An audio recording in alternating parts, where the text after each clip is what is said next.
Bonjour, il y a des rendez-vous que l'on ne manque pas, nous sommes en juin et c'est donc le retour du hit de la télévision. Pour cette 5e année consécutive, comme d'habitude, je vous demande d'élire vos chaînes de télévision favorites durant la saison 2021-2022. Il y a toujours 3 catégories, chaîne historique, chaîne TNT et chaîne info, et vous avez quelques semaines pour choisir vos favorites. Alors attention, top c'est parti, le lien pour voter dans la description. Mais on ne change pas les habitudes, surtout les bonnes, nous sommes dimanche, c'est donc l'heure du TV168, générique.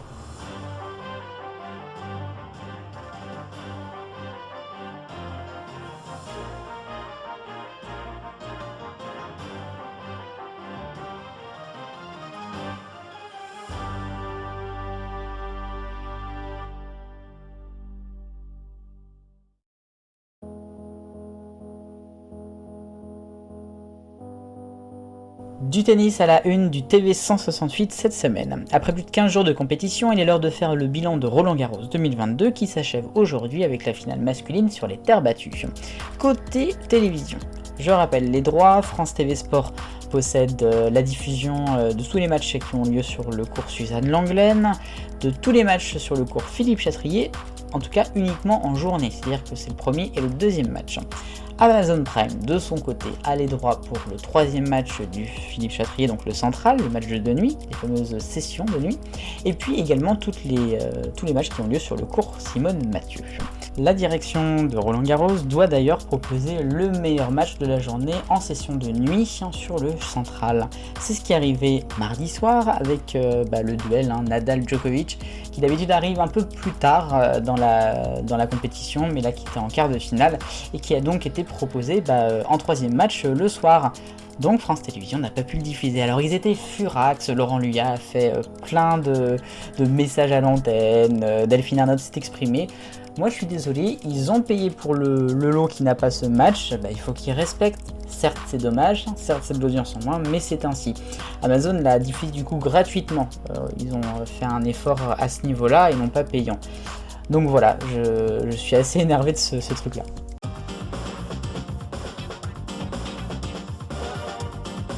Dernière question 168, Michel Drucker, stop ou encore? Eh bien c'est le encore qui gagne à 70%, 30% pour le stop. Pas de questions la semaine prochaine, il y a le hit de la télévision.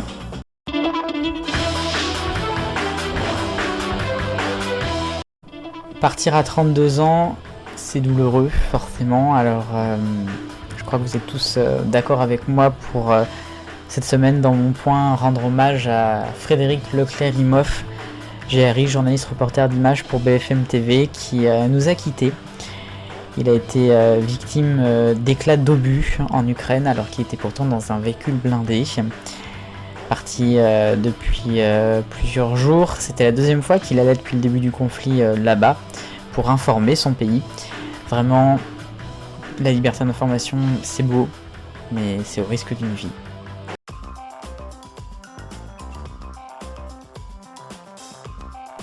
Le Rayon Actu avec 2 autres informations cette semaine. On a d'abord Laurent Ruquier qui arrête On est en direct sur France 2. Alors c'est un coup de théâtre sans vraiment de surprise puisqu'on commençait à voir la chose venir. L'émission continuera avec Léa Salamé toute seule l'année prochaine, toujours sur la même case. C'est la fin quand même pour Ruquier après 17 saisons depuis 2006 en 2e partie de soirée le samedi. On ne sait pas encore s'il va rester sur France 2 ou pas. 2e information concerne justement celui qui avait proposé à Laurent Ruquier de rejoindre C8 là pour la prochaine saison, Cyril Hanouna. Le contrat de production avec H2O, donc sa société, a été prolongé par Canal+ et par C8 jusqu'à l'été 2026, s'il vous plaît. 35 millions d'euros par an, c'est un petit peu moins que les 50 millions d'euros de la dernière fois.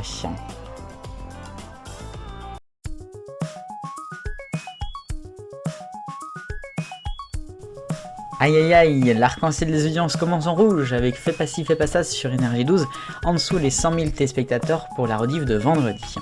Orange avec la tenue des Molières, c'est traditionnel.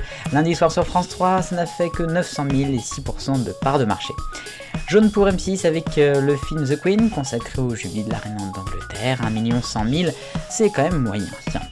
Ensuite, vert pour France 3 avec le 19-20 de Catherine Matos vendredi soir, hein, presque 3 millions, bravo elle, hein, c'est très bien. Bleu clair pour France 2 avec la cérémonie de clôture du festival de Cannes, c'était samedi dernier, ça fait plus de 3 millions, c'est une grande surprise.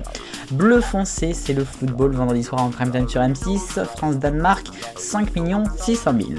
Et puis HPI qui trône toujours en numéro 1 en violet sur TF1 jeudi, plus de 8 millions cette fois-ci.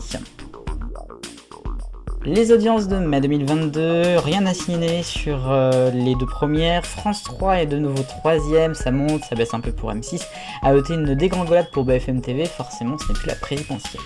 Deuxième page, on a toujours de la stabilité hein, pour la plupart des chaînes. À noter une petite remontée, notamment de Sister.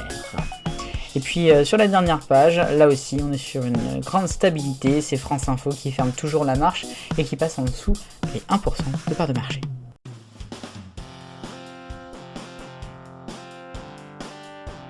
L'agenda télévisuel pour la semaine, et justement, tous les jours, il y aura sur France 3 le critérium du Dauphiné, la course cycliste. Samedi, duel, TF1 France 2. D'abord sur la première, 30 ans d'émission culte de 1990 à 2000. Et sur France 2, ce sera la nouvelle émission présentée par Jarry, le Big Show. Jarry qui passe de TF1 à France 2 donc.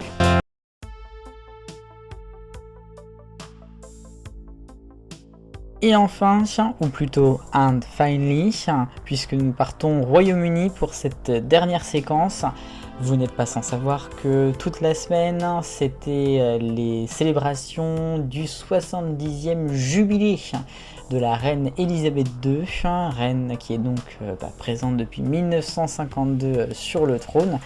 C'est toute une histoire hein, du monde qui tourne avec elle, hein, notre histoire, même nous, hein, français, puisqu'on est forcément un petit peu impacté. Côté télévision, je suis assez déçu puisque M6 devait proposer le concert événement hier soir, qui était avec pas mal d'artistes. Finalement, ça a été annulé, on ne sait pas vraiment pourquoi, apparemment des problèmes de production. En tout cas, aujourd'hui, c'est le dernier jour des festivités, il y aura plein de pique-niques dans le pays, et puis il y aura aussi la grande parade un petit peu plus tard. Bref, moi je trouve ça bien de fêter un petit peu les choses. Et ainsi va la télévision en ce dimanche 5 juin 2022. Merci d'avoir suivi l'émission aujourd'hui. La chaîne reste ouverte hein, toute la semaine, il y aura les têtes blondes, le Top TV, et puis bien évidemment dimanche prochain le TV 168. Allez, vive le bonheur, on est tous des millions de copains, salut.